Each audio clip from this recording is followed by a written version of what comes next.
a cold, cold wind blowing here tonight.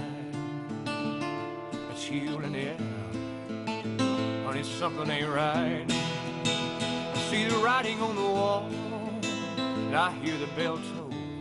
But Lord, it's so hard letting go. And I can close my eyes, hear all I see. Your haunting voice tortures me. Touch these walls, yeah, memories flow. Lord, it's so hard letting go.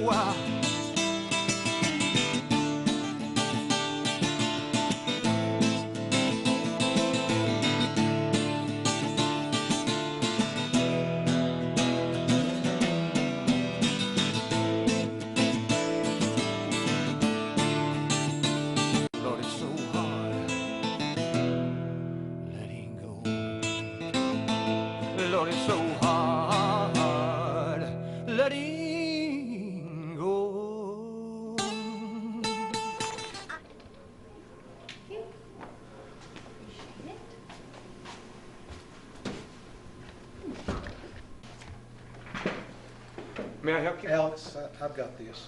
Morning, agents. Morning. Trust y'all had a good night's sleep after your long trip? Yes, that hot tub suggestion you made was a great idea. I went to sleep and slept like a baby. And the lounge next door was pretty awesome, too. Well, I'm glad you two had a great evening. Come on back and I'll introduce you to Sheriff. Wait. You know they have paperwork they must fill out before they see the sheriff. Oh, they're okay, Alex. I'll vouch for them. They're here to help us look for the, Wells. Yeah, I know. I should have said FBI agents.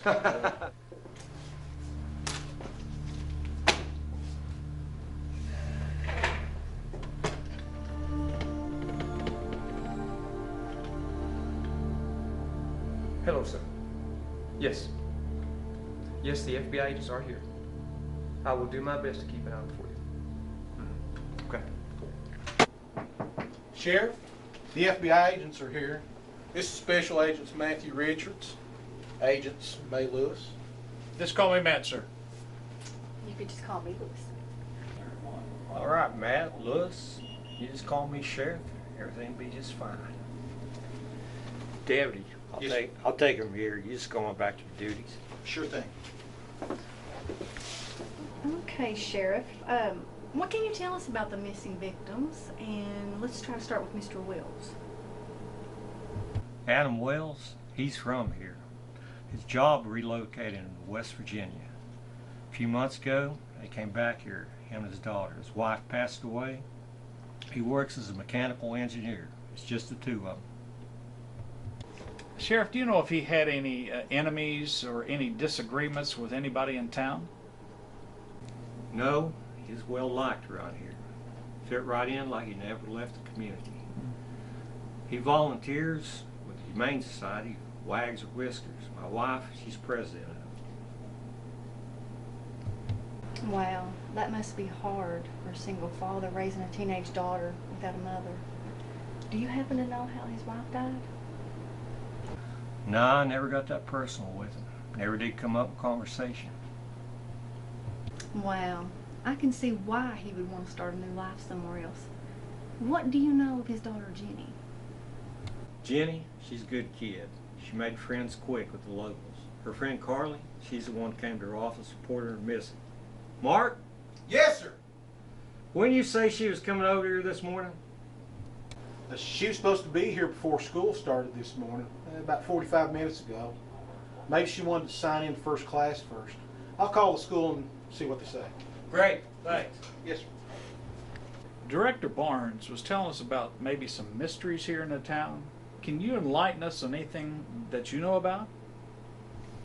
Your director, I don't know why he knows about this stuff, but there's an urban legend about the Fifth Hollar, about the ghost and the miners and stuff going on around here. Every decade, this ghost, the soul taker, whatever you want to call him, he shows up and he captures the souls of these miners' decedents.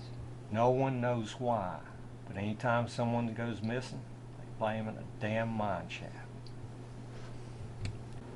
Interesting.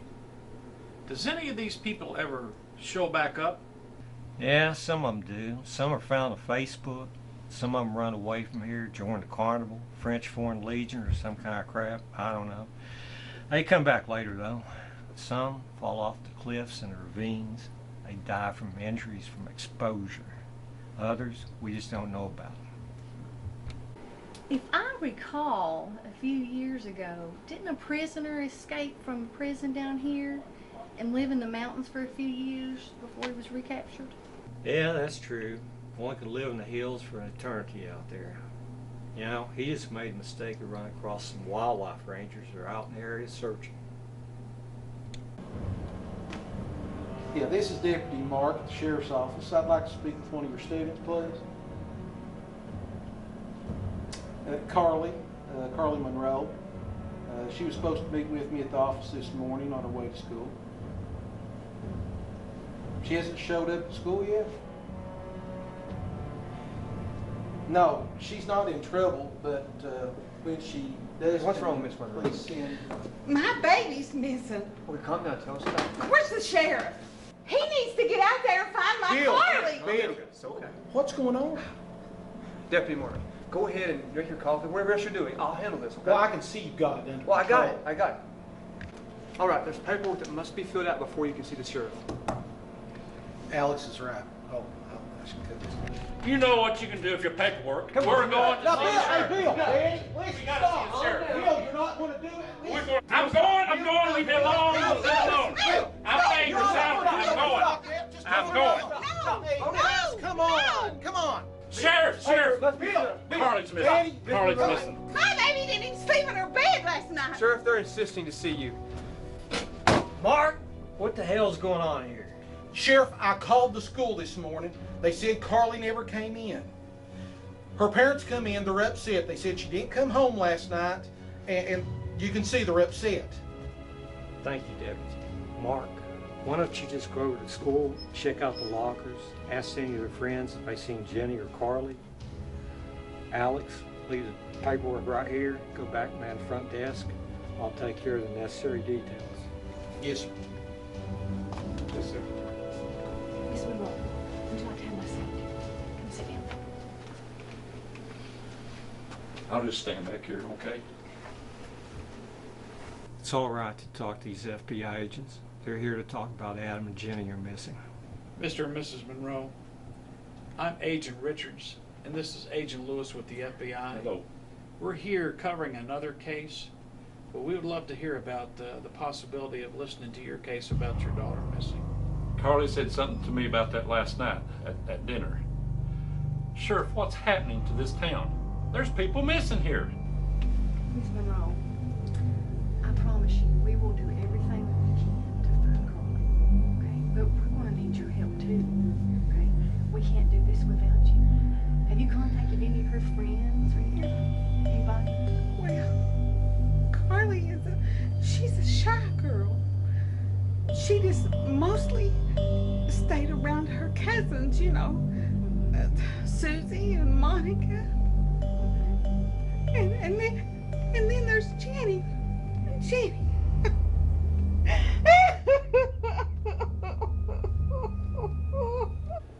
Sheriff, I hate to interrupt. Mr. Wells just came in to file a missing persons report. I put him in the office across the hall. I thought he's missing too. That's some good news. Agents, will you go talk to Mr. Wells? I'll take care of the Monroes here. Sounds like a plan. Alex, can you show us where Mr. Wells is at? I sure can. Come with me, agents. Down the hall here.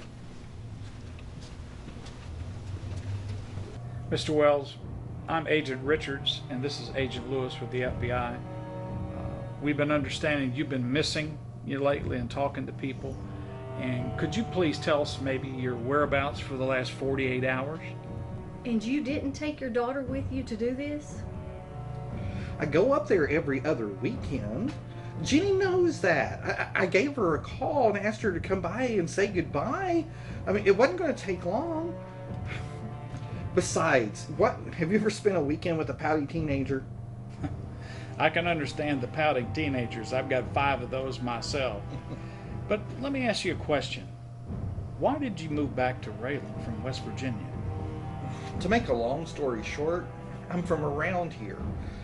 When I went to college at Moorhead, I met Kate, Jimmy's mother, and well, after college we couldn't find a job around here, so we went to West Virginia for better jobs. Then we had Jenny.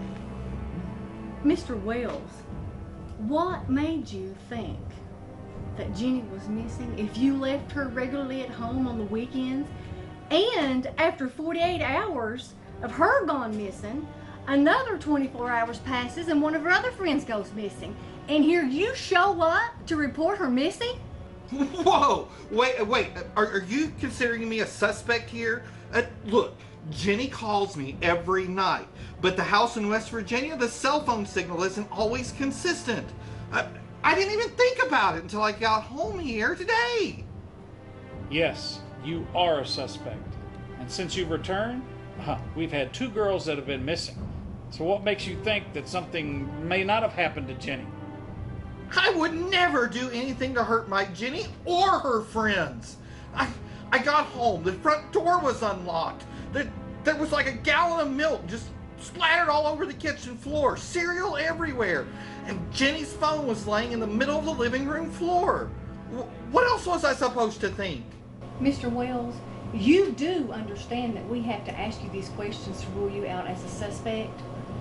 But until these girls are found, I strongly suggest that you make no more trips back to your home place. We'll take you home and we'll check your story out. I'm not going anywhere. I went ahead and went through Mr. Wells and Jenny's cell phone records. His timeline does match up to what he said in the interview.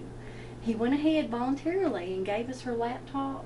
I went through it. There was maybe some church, some school functions mentioned in the calendar. But our tech guys in the office can go ahead and go a little bit deeper than I can into it. Well, I wouldn't keep Mr. Wells off the suspect list, but we're going to keep a close eye on him. No, sir. I'd like to take the 2 FBI agents with me if it's okay to the Monroe's house. Maybe we can find something that would help us in the case. That sounds good to us. 3 sets of eyes are better than 1. Great. Hey, Mark. My aunt and uncle aren't actually home right now. They just went out to hang out some flyers around town. Susie, this is Special Agents Matthew Richards and Agent Mae Lewis. We're here at the FBI to help us on this investigation. We were kind of wanting to look around in Carley's room. Do you think Bill or Betty would have any objections with that? I mean, if it helps find Carley, it shouldn't be a problem.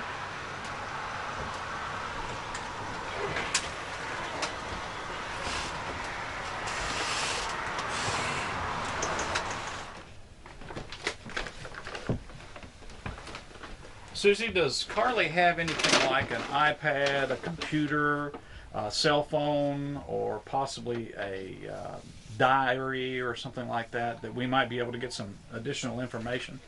Yeah, me and Carley share this iPad, and we've looked for her phone everywhere, but we can't find it. And she doesn't know it, but she keeps her diary under her pillows. I can get it for you. No, hold on, Susie. Let the agents, or show the agents where the stuff is, and we'll let them collect them with the gloves. If we're lucky, we can hurry and get this stuff back over to the office and have all the evidence set down together. Sure. Oh, okay, I get it. Just like they do in the crime shows.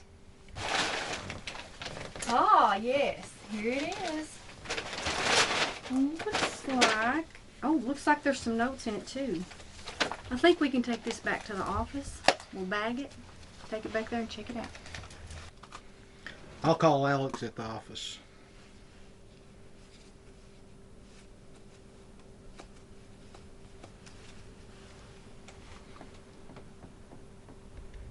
Hey, Alex. It's Deputy Mark. Hey, hold off on that evidence. We got some more that we've Do what? Really? Okay. Hey, Annie's store's just been broke into. We need to hurry up and get back over there. Sure thing. That sounds good. Yeah, we'll be okay. Susie, thank you so much for letting us come in here, and would you please tell Bill and Betty that we really appreciate it. If you need anything more, just make sure that they call the sheriff's office. I sure will. I really hope you guys find Carley. Us too.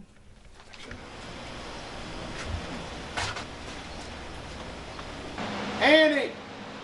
It's Deputy Mark. I have 2 FBI agents with me. Are you okay? Annie? Annie, are you okay? Are you in here?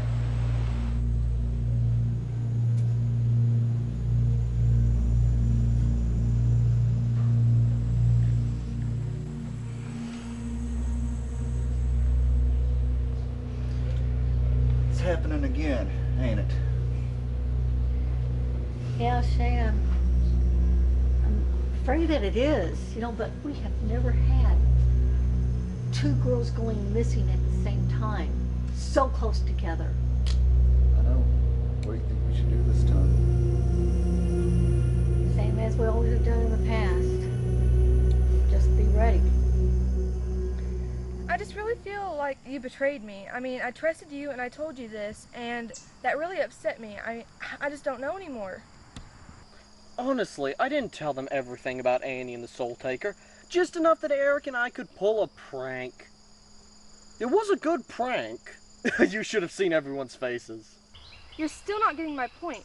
I just don't think that... Baby, I've been thinking. Baby, I don't know what I want to do, but I know that I want you to be a part of it. I want that too, but I don't want to stay here. I was really hoping you'd be excited about the college stuff I got you. I am. But I don't know if college is in the cards for me. My parents are expecting me to take over the family store, and that means you're staying here. I don't want to spend the rest of my life here, and if that means leaving you, then I guess we're done.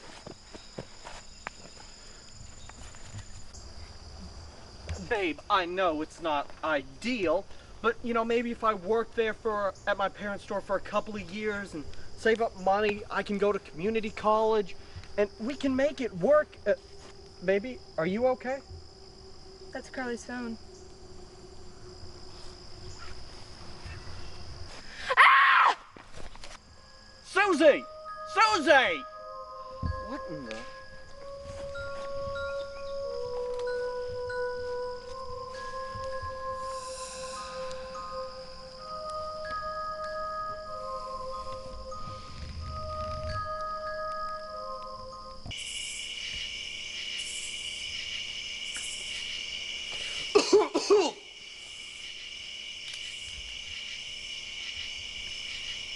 Hello?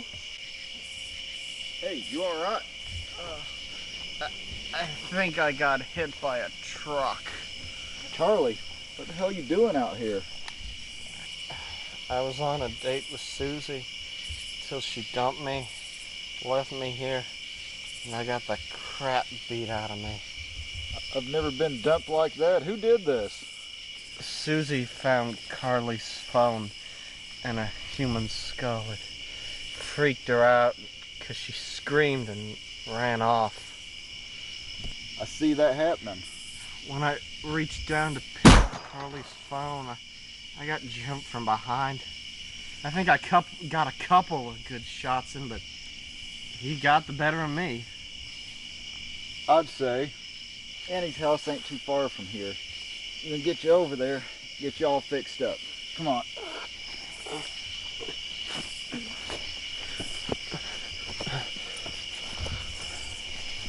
All right, Carley. Here. Stay right here. I'm gonna go get Carley's phone, all right? I ain't going anywhere.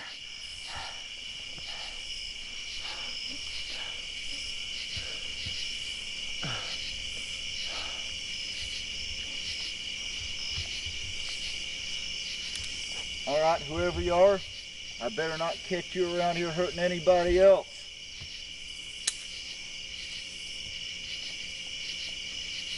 All right, come on, let's get you to Annie's.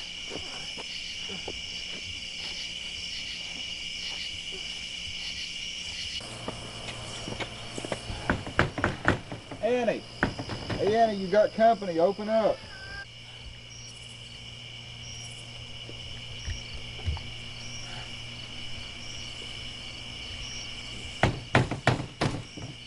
All right, you're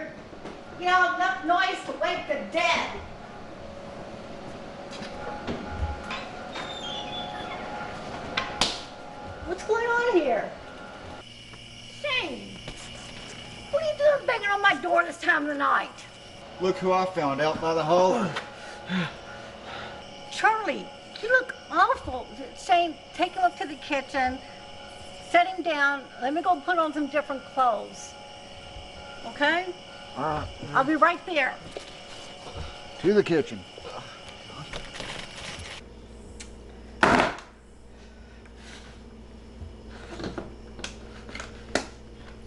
I'm sorry for causing such trouble. You two should have known better than to be messing around the holler this time of night. Charlie, what were you doing at the holler this time of the night? Susie and I broke up. I guess I was in the wrong place at the wrong time.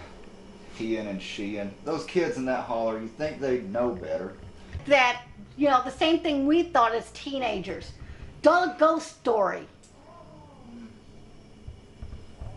When they were out there, they found Carley's phone and a human skull. I think the skull is what terrified Susie because she ran off, and the next thing I know, I'm getting beat up. You're lucky you just got knocked around. Mm-hmm. Nothing ever has come good from being out there at the holler at night. Penny, I think I know who I was fighting. Good. Who was it? You go take care of him right now. Well, from all the stories I've heard from Susie over the years, I'd say it was the Soul Taker. No. Maybe that's who you thought you saw after you got knocked out. He matched the description Susie's always told me from you. Tall, black figure with glowing eyes. Did he say anything to you?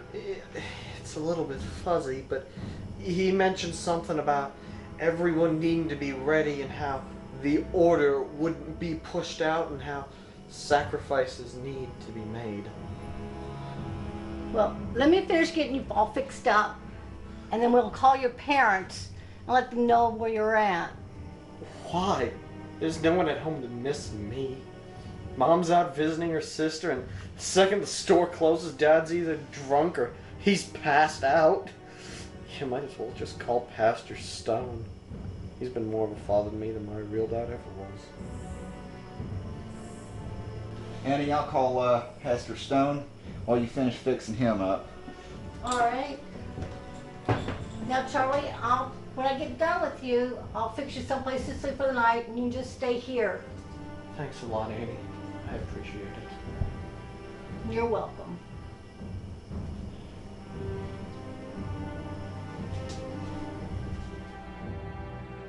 Well, Alex, I just came by to see if by chance you all have any leads on who broke into my store the other night. Have you noticed anything missing? With all the mess out there, I don't see how you could. Alex, are you criticizing my store? Because you really don't want to go there with me this morning. I'm just stating the facts. That's all I'm doing. Stating the Hey, facts. it's been a long sleepless night, and you really don't need to be bantering with me. Listen, you can get your feathers in a ruffle if you want to. I don't care. Morning, Annie. Sorry about Alex. He's in rare form today. Yeah, this is my normal form. You're just not here to see it. Well, I guess that's a good thing. Annie, honey, what can I do for you? Well, Mark, Shane was out by the holler last night, found Carley's phone. Oh, Shane found the phone. I can take that back to evidence for you and let you talk to Annie if you need to. No. I'll bag it. I'll give it over to the agents whenever they get here. They're handling all the evidence per the sheriff. Okay. No, I wouldn't want to break the chain of command or anything. Just check. Mark, you ran the front desk for a bit. Alex, need to see you in the back office. I was helping Mr. Hensley here. Mark's taking care of Miss Hensley now. You come with me. Yes, sir, sure. Annie, you and Shane know better than to disturb evidence. Why didn't you call me? You got my number. There was just too much going on last night. Charlie got attacked, and I had to take care of him. Well, that's not acceptable. You definitely should have called me. That's my job, to protect the people here of Raylan, no matter how stubborn they are. Shane found something else too. Are the agents here yet? I just got off the phone with them. They should be here by any minute. Oh, well, good. Then I'll just wait for them. Wait no longer. Good morning, Mark. Good morning. Mark, do you have any more news for us? Yeah, Annie here's. Well, actually, yeah. Shane found Carly's phone last night, and Mark has it. Oh, yes, here you go, Agent. What other information do you have for us, Annie? Yeah, I have something else I need to tell you guys, but I need to tell you in private because I don't want to alarm anybody that might come through the door next. Well, Mark, would you have a room available that we could go and talk in private? Yeah, y'all can use the conference room. I've got to stay up front here at the desk until Alex gets back. Great, thanks. You wanted to see me, Sheriff? Alex, have a seat. I prefer to stand. Alex, I said have a seat. We need to have a talk. Yes, sir. You've been with us 7 years now. 7.5 years, sir. Right. During that time, your performance has been outstanding here. Well, thank you, Sheriff. I do my best to follow protocol. Lately, I've noticed a change in your attitude. Attitude, I have done everything that's been expected of me and then some. In the last few weeks, you've been a little on edge. You've been argumentative with Mark, the FBI, Monroe's, and just now you've been rude to Annie. I'm just following station protocol like I always have. That's all I'm doing. You know there's been a lot going on in our town now. I want you to be more aware when you're talking to staff and visitors with your tone of voice. Yes, sir. You're the first person people meet when they come to the office, and the first impression how we serve our community. If they see a bad attitude, they assume bad service. If they see a good attitude, they assume good service. Noted. Would that be all, sir? That's all, Alex. Go back, relieve Mark, sir, and resume his duties. You have a great day, Sheriff. You bet. So, Annie, what kind of info do you have for us? In a minute, I gotta tell you something else first. Charlie and Susie were out at the holler last night, and they found Carly's cell phone. Well, Shane last night was out doing his evening walk around the holler, and he happened upon Charlie. He was beaten up pretty bad, but he brought him over to my shop. Oh. Is Charlie okay this morning? Yeah, Charlie, he's doing fine. But last night, he had told Shane that he's seen a human skull up there. When Shane went back to get it, it was gone. He couldn't find it. Now, he's going back this morning. Shane's gonna hang some surveillance cameras out there. That way we can keep an eye on the area.